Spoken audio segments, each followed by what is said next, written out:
ഓം ശ്രീനാരായണ പരമഗുരവേ നമഃ. ആത്മോപദേശ ശതകം, മന്ത്രം 22.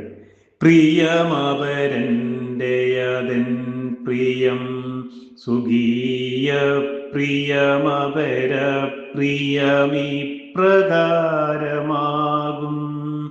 നയമതിനാലെ നരന്നു നന്മ നൽകും ക്രിയ അപര പ്രിയ ഹേതുവായി വരേണം.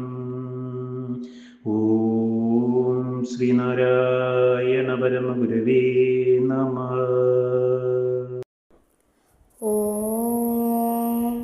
ശുഭദിനം, സുപ്രഭാതം. ആത്മോപദേശ ശതകം, മന്ത്രം 22.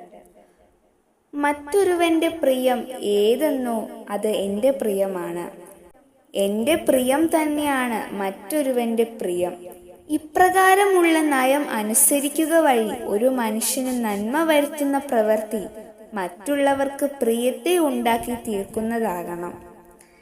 ജീവിതത്തിൽ നല്ലൊരു പെരുമാറ്റച്ചിട്ട വേണം.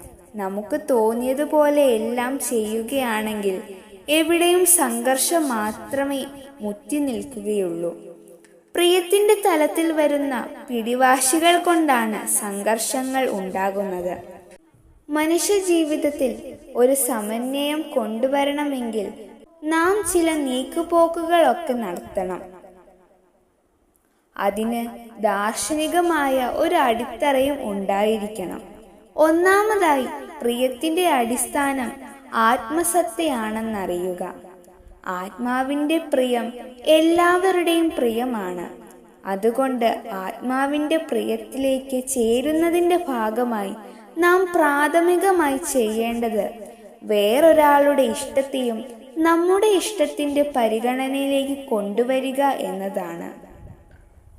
ഓം ശ്രീനാരായണ പരമഗുരവേ നമഃ.